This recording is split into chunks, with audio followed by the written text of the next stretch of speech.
welcome to Bud's RPG review, where I give my thoughts on role-playing games, card games and board games. Today's retro review is the Deva Spark for AD&D 2nd edition by TSR. Okay, first a bit of history. Released in 1994, the Deva Spark is a 32-page softback scenario that was recently made available via Drive-Thru RPG as a print-on-demand and PDF. This is an original copy from 1994. It was released for AD&D's popular Planescape setting and is for characters level 5 to 9. Okay, to the cover. Here we have a pretty good piece by Dana Knutson, which does a decent job of showing us what is at stake here. Right, to the inside. The cover is a thin detachable sheet, and on the inside we have this. In a few Planescape scenarios, you are given a specific DM shield that has all of the information you need on the inside. A good touch, however, I'm not sure if many people use them. Also, we have the scenario itself. Upon opening it, we have a flavourful Planescape piece of writing which describes the tale of the Deva Spark. However, it goes into more actual game detail when we move on to the background. One thing to point out is that Planescape had its own slang and lingo, which is quite easy to get used to, and a lot of the scenario contains these words which definitely give the setting an interesting feel. The basic premise of the scenario is that a monadic Deva, Ibdiel, was charged with a task by his divine master to traverse the abyss to find out the plans of Lindrim, a Tanari lord. The problem that Deva have is that they glow with goodness, and the mission required stealth and subtlety. He could easily polymorph himself into another form, but this would not hide his basic nature from the denizens of this foul place, though there was a way of getting around this, one that few Deva would actually do: give up their spark. As a spirit climbs the celestial ladder through noble deeds, a divine spark is awarded or develops that gains celestial power. This spark grows in radiance as they climb. Ibdiel travelled through the prime material plane on his journey and happened upon a mortal called Fakan, who he witnessed rescuing a child from a burning building. Convinced that his spark would be safe with this good-souled mortal, he placed it within him and continued on his quest. Little did he realise that Fakan was a cold-blooded murderer who had set the building alight, who was shortly killed for his crime. Fakan's soul entered the abyss and was promptly devoured by a Bebilith. It is around this time that we pick up on events. It gives us a summary of the scenario, which I'm going to skip as I will be summarising events throughout the course of this video, and then moves on to preparing for play. It suggests a party of 4 to 6 players of 5th to 9th level that have had a previous adventure in Sigil, and experiences suggested being given for story goals rather than so-called monster bashing. Okay, so an important part of the Deva Spark, and indeed the Planescape setting as a whole, are the factions. These are philosophical power groups that exist within the setting that extol various beliefs that in their collective minds are the driving force behind everything in the universe. In this scenario, the factions play a large part, as the players could absolutely be a member of one of them. It discusses how each of the various factions react to the events surrounding the Deva and Bebilith. The Athar, a faction that believes that gods do not deserve to be worshipped, are curious about the odd events and may get involved as things progress, ultimately wanting to protect the creature. The believers of the Source, those that believe that every person has the potential to become a god, may see events as proof that they are right. The Bleak Cabal, those that believe that any form of worship is without merit, do not care about events, and may even point to it as proof that their outlook is correct. The Doom Guard and Dustmen, those that believe in the destruction of all things and that life and death are false states of existence respectively, see the changes taking place as a natural process. The Fated, those that believe that those with power should take what they want from those unable to keep it, will side with the Bebilith, as they believe it was strong enough to take the spark. The Fraternity of Order, those that believe that knowledge is power, will see this as knowledge waiting to be harvested, though their lawful tendencies will put them firmly on the side of the Deva, ultimately wanting the spark to be restored to him. The Free League, those that reject other factions and their bureaucracy, will not get involved. The Harmonium and the Mercy Killers, those that believe that peace and harmony can only be achieved by their rule, and those that believe in justice and retribution at the expense of everything, respectively, will team up to determine who needs to be punished and come after the PCs in order to punish them. The Revolutionary League, those that believe that social order is a man-made entity, may see the Bebilith as a hero of the revolution, eventually becoming the embodiment of their break it all and rebuild it with the pieces ideology. The Sign of One, those that believe that one's own reality can be reshaped as they are the centre of it, has no interest in the events. The Society of Sensation, those that believe that accumulating knowledge through experience is the only way to achieve enlightenment, will remain neutral throughout, though the thought of experiencing the spark is a matter of discussion. The Transcendent Order, those that believe that tapping into the harmony of the planes will achieve enlightenment, will show an interest in the unfolding events. The Chaositects, or the Chaos Men, believe that truth comes through chaos, and will appreciate the events that are happening as something tipping the scales in favour of their beliefs. It then moves on to the NPCs of the scenario. First up is Ibdiel, the monadic Deva. He serves a power of Elysium and will slide down the celestial ladder should his spark not be returned. In the first chapter he looks pretty much as you would expect, a stunning angel-like male. When the PCs first encountered him in chapter 1, he is mortally wounded. By chapter 2 his wings have lost size and lustre and he is withered somewhat, and by chapter 3 his wings are all but gone and he appears as a sickly old man. The second important NPC is Abaya the Bebilith. It begins play as an armour-plated abyssal horror. By chapter 2 it is somewhat schizophrenic in nature, shifting between good and evil acts without rhyme or reason. Also, it can now communicate with creatures using abilities granted by the spark. By chapter 3, it is on its way to becoming a new type of creature, both physically and mentally. The third important NPC is Garish the Nikoloth. He was sent to kill Ibdiel before his power can be returned to him. He pops up at various points in the scenario. Right, so with the cast introduced, we move on to chapter 1, The Wrong Turn. The scenario starts with the adventurers in a drinking hall in Sigil. The ubiquitous wayfarer is suggested. It's a real mixing pot with creatures of all alignments and type in there. It's bustling, busy, and the drink is good. Various factions are having philosophical arguments, which the players can even get dragged into, and eventually end up into an argument about the rule of threes, about whether something's basic nature can ever change and the nature of good and evil. There is, of course, no right answer here, and it all serves to foreshadow the events that will eventually transpire. A serving maid called Myrta, who is bringing them drinks, will serve them the wrong food and ale. She's very nice, but a terrible waitress. Amarylith is sitting on the next table with a planetar in telepathic discussion, and she brings a bottle of wine meant for them to the PC's table, and then vanishes into the busy crowd before she can be told. The next table notices this, and the Amarylith asks the players that they bring the wine over. At some point, Myrta will deposit some change on the PC's table. One of the coins is an electrum ingot with a crude infinity symbol pierced with an arrow on it.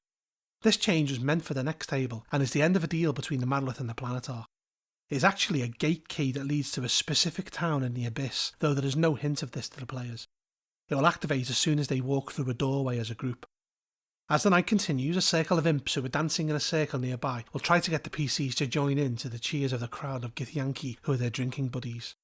If they refuse, it can escalate into a barroom brawl. If they join in, the Githyanki buy them a drink.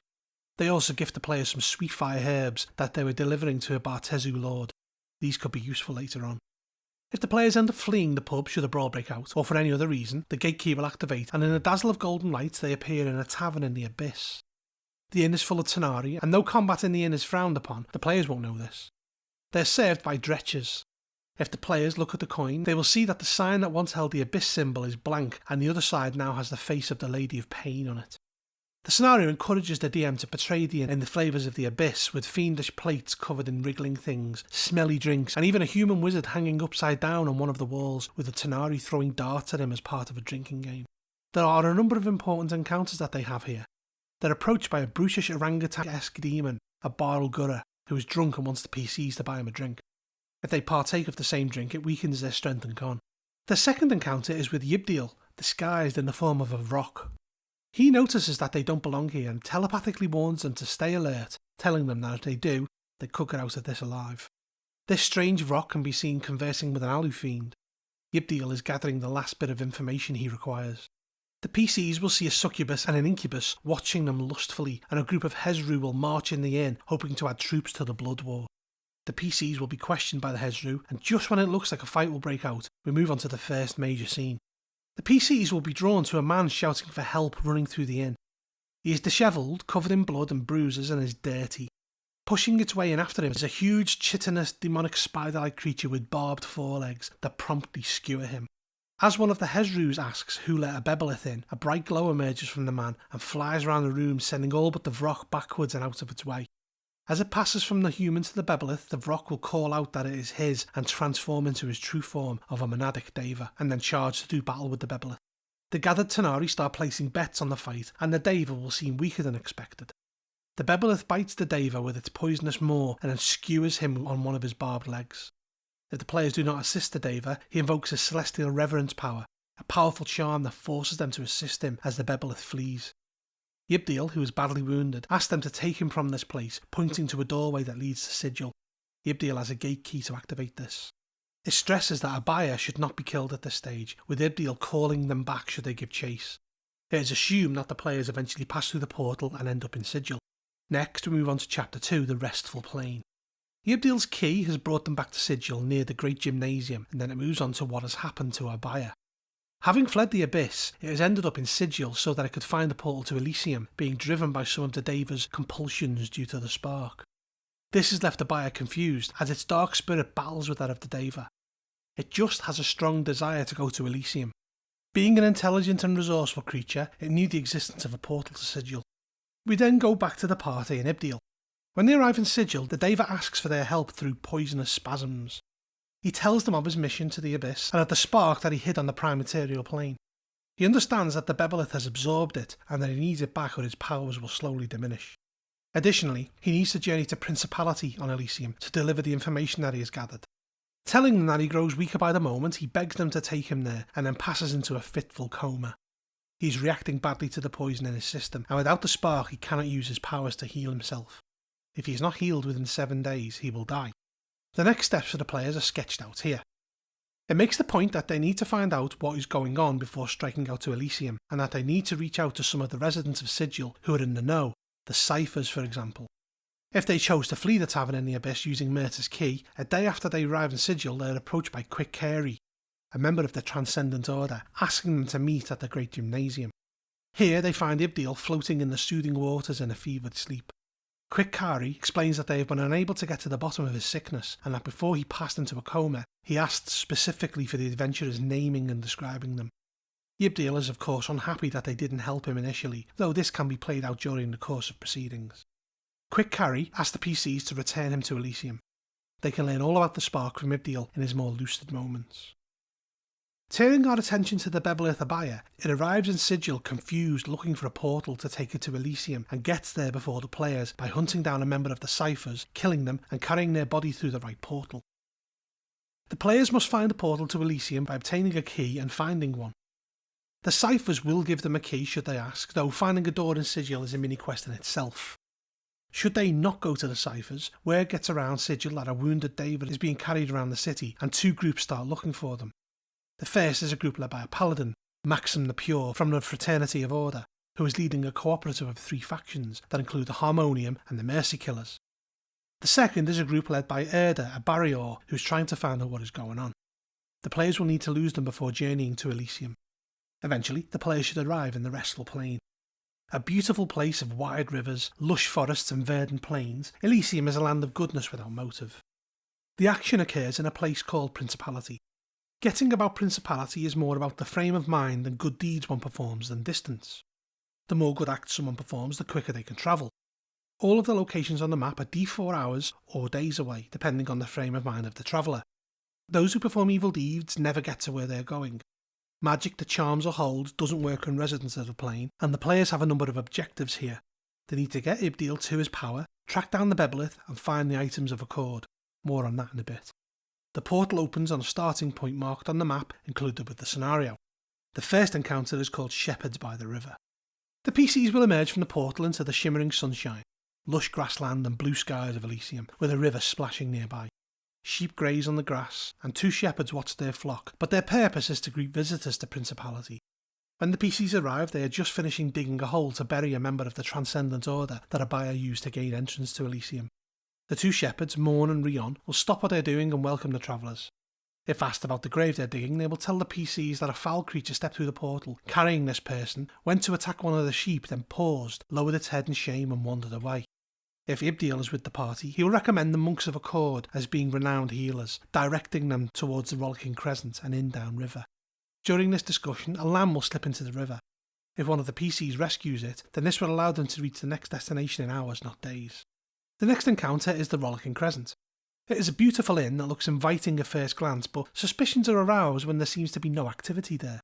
As they get closer, they hear faint cries and notice a huge hole in the side. An old woman, Astrid, the owner of the inn, stumbles out asking for help. The Bebilith had attacked the inn around an hour before, and some of the patrons are trapped under the rubble. Abaya had attacked the inn, murdered its residents, and was about to murder Astrid, paused, and telepathically expressed sorrow and guilt, disappearing back through the hole. Astrid describes the creature as a nightmare. The players can rescue Lady Celine, a traveller from Pax Benefice, and 5 guests from under the rubble.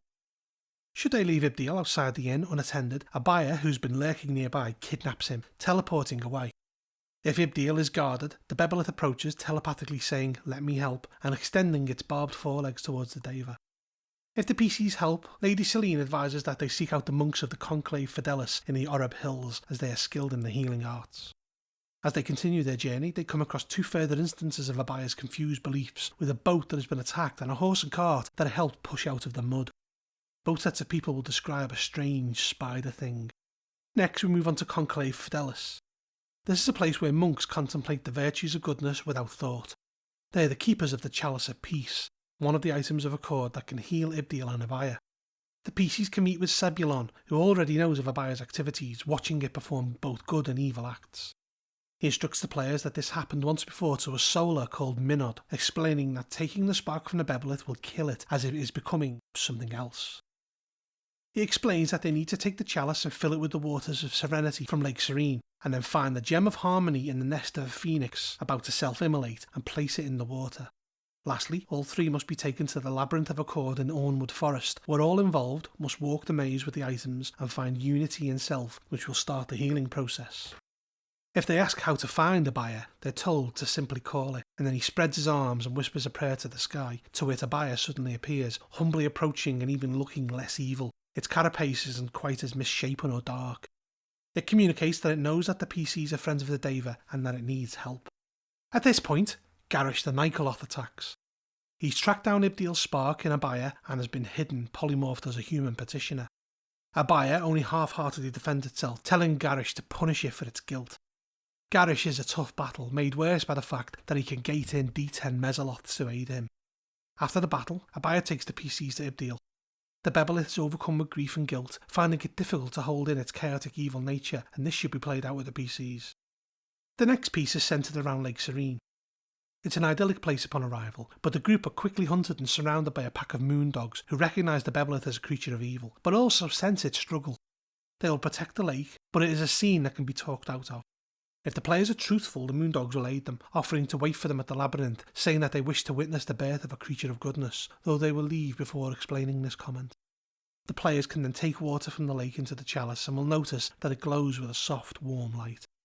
The next section is to find the phoenix that is ready to self-immolate. Sebulon tells them that one can be found in the mountains east of the Thion Hills. He will tell them that he knows of one that is ready, and that they may have a gem of harmony to spare. After they eventually climb the mountain, they find a great nest made from straw, herbs and trinkets, which is almost complete. Atop the nest is an ancient, brightly coloured phoenix. The phoenix will sense the Bebilith and urge the PCs to explain.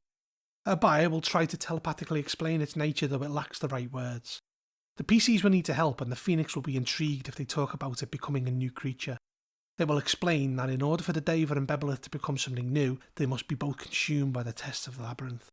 Should they ask about the gem of harmony, the phoenix explains that removing it would ruin the weave of its nest.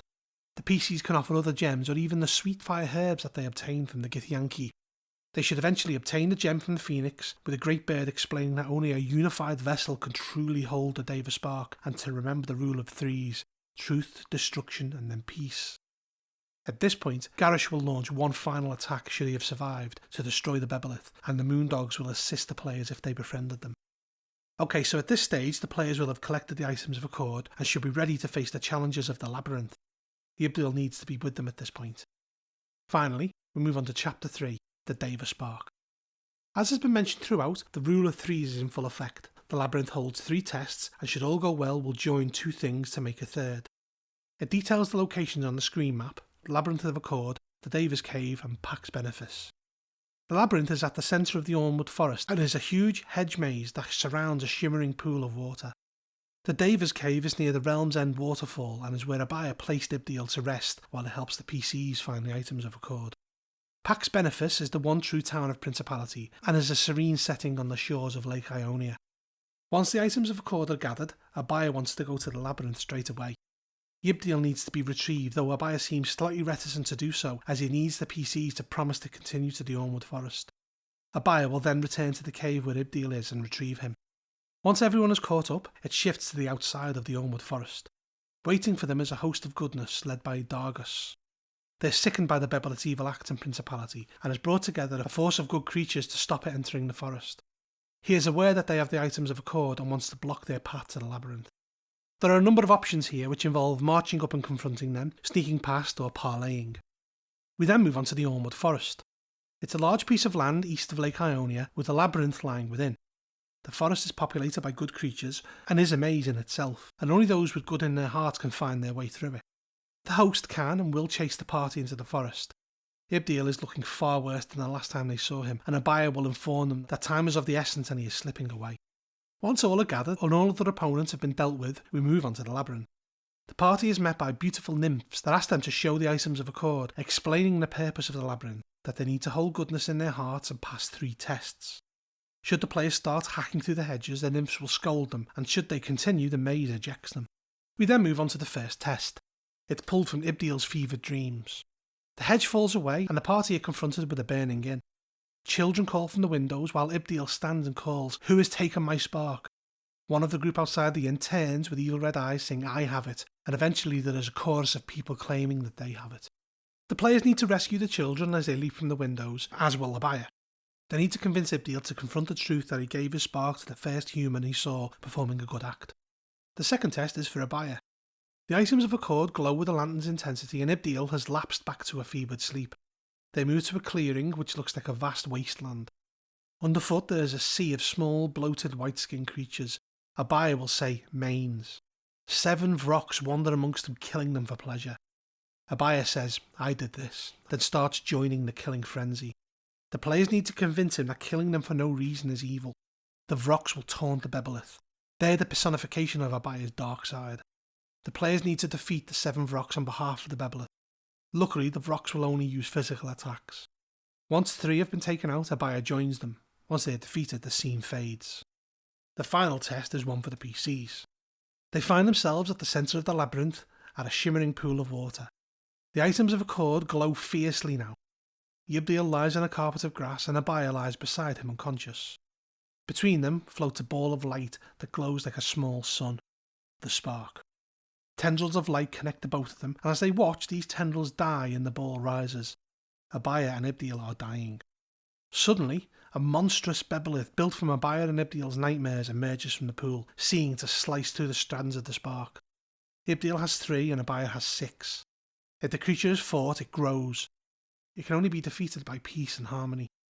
The players need to use the items of accord by plunging the gem into the spark to try and trap it inside. The monstrous Bebilith will target the gem holder. The waters of Lake Serene can be used to throw at the Bebilith, which will make it explode into a shower of steam, or poured onto the chests of Ibdiel and Abaya, which calms them. The monster will then shrink as they settle into a peaceful sleep. We now move on to the climax of the scenario, the fate of the Deva Spark. The PCs have brought peace to the dying Deva and confused Bebilith. They need to now decide what to do with the spark.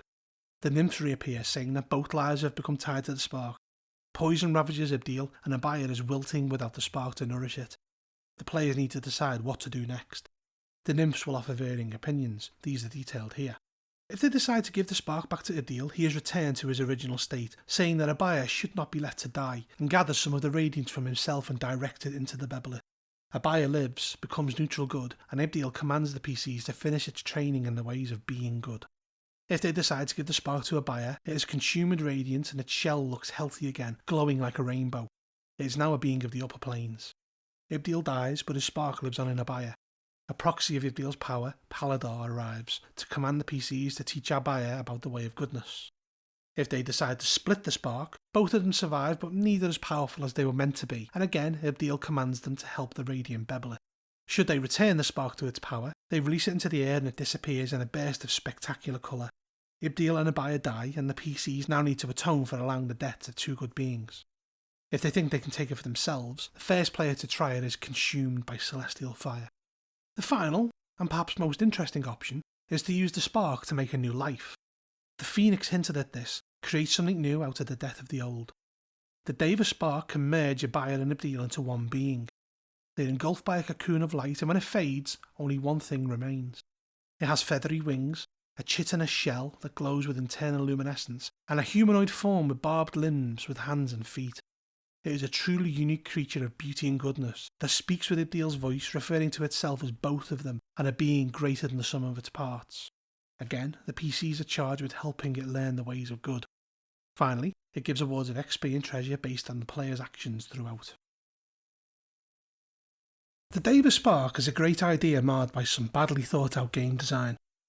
On appearances, it seems like it poses philosophical questions as to whether something can really change its nature that are meant to be thought-provoking, when from what I can see the Bebilith is not changing its nature as such. The influence of the spark is making it do so, and it seems to me to be more to do with free will as much as anything else. The various endings are pretty good, with the most interesting option of creating a brand new kind of life being the most intriguing of those presented. However, I found the scenario to be incredibly clumsy in the way that it gets you there. It's almost as if the authors came up with a great ending without really thinking about the journey. Imagine, if you will, a guitarist composing a fantastic guitar solo, then throwing together a song around it that was nowhere near as good. This is how I felt about the Deva Spark. I played this when it was originally released in the 1990s, and have now come to realise that the DM tweaked it considerably in order to make it flow, as some of the ideas and set pieces left me scratching my head. For example, the idea that a Deva would leave his spark with the first human he saw perform good act is frankly ludicrous. I appreciate that it's meant to demonstrate that those divine servants are not infallible, but this is the very thing that grants them their radiant power, so one would think that they would perform more thorough due diligence with such a precious commodity. Additionally, there is, should you run the scenario as is, a game-breaking flaw. In Principality, we are told that travel is sped up by good acts, and not doing good acts makes them slower. We're also told that within a week, Yibdil will die if he doesn't have his spark returned. If the players don't rescue the sheep that has fallen into the river at the beginning of the Principality section, it takes them a week to get to the Rollicking Crescent, by which time Yibdil is dead. Many of the encounters have a very paint-by-numbers feel to them, and nothing truly stands out as being exceptional or memorable. Also, it gives no considerations that a party may have evil members in it, or indeed neutral ones that couldn't really care less what happens to the Deva or the Bebilith. In addition, why would the barmaid at the beginning have a gate key in her change to give to a table when this is the end of a deal between a Marilith and a Planetar on that very table? It just didn't really make sense. Also, we have a massive explanation of what the factions will do in the circumstance, and yet this is hardly played out at all during the course of the scenario. It felt like it was put there to tick a Planescape weirdness box more than to have some substantial effect on the game. I do feel with some work that the Deva Spark could be a worthwhile scenario, but as is, it's not what I would call a good introduction to the setting, and more experienced players may tire of it quickly. Sadly, original Planescape material goes for astronomical prices on the usual platforms these days, and the Deva Spark would be better value via a print-on-demand copy should you take the plunge in trying to make it work. I give it a 5.5 out of 10. If you enjoyed this review, please make sure to hit the thumbs up, subscribe to my channel and check out my other videos. Also, if you're interested in buying this product, I've put some links below. Lastly, if you like what I produce here, then maybe think about supporting me on Patreon. But out.